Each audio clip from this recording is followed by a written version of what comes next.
Welcome to Way Forward. Come on in and we'll take a look at DuckTales.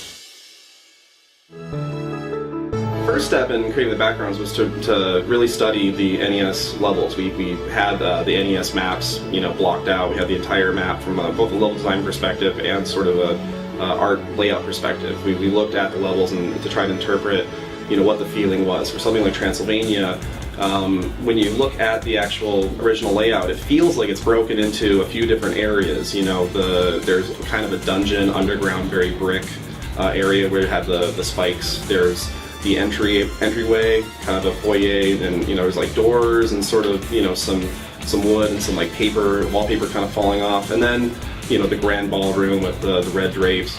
And so we really sort of broke down those sections and tried to break levels into 2 to 3 individual parts or pieces and unique tile sets.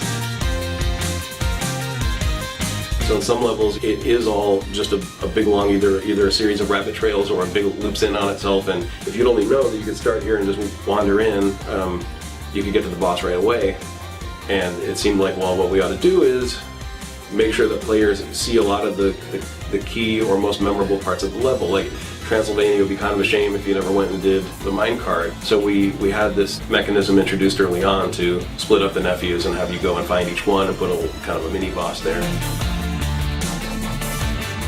I personally like the kind of cheesy Haunted Mansion feel of things anyway, so I fell in love with Transylvania immediately, from the mummy to the skeleton duck. I always liked the Transylvania level in the original game. That I'd say was my favorite because I liked the music and I always liked the bad guys. I love the skeleton duck and the mummy duck. So I kind of gravitate towards that in the new game too. When we were first developing concepts and the look of the environments, we were having a hard time with our internal concept artists really trying to nail the Disney style. We have incredibly talented people, but there's this certain look, and so we did an internet search and we were looking up DuckTales backgrounds and different concept art, and I came across a blog with sketches from the original show, like thumbnails and actual layout drawings from the original show. It all came from one place, came from this one guy, Mike Peraza, and I thought, well, let's just contact him, see maybe he has a stockpile of layout art that we can rifle through and take some photos and scans, and he just wanted to work with us. And so we actually contracted him to work on the game. And the funny thing about Mike Peraza is he worked on the original DuckTales show, and now he's a Disney Imagineer.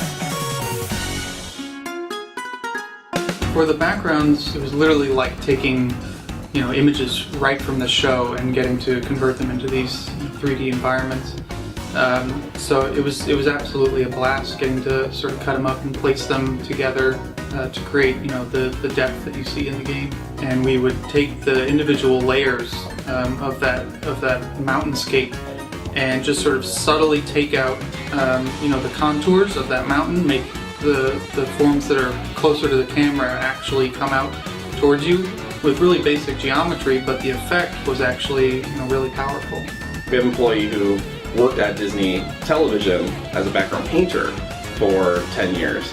And so after Mike Peraza would do the layouts, we would give it to our background painter, and he would paint the backgrounds to just look like the show. And he had DuckTales open in the background. We're watching the original episodes like while he's working on our DuckTales painting. So we started, rather than just with a concept, we started with what would be a finished background painting for the show, with every detail meticulously painted. It's funny, it ended up being very similar to the way old cell animation was done, with multiple layers for the backgrounds to start scrolling.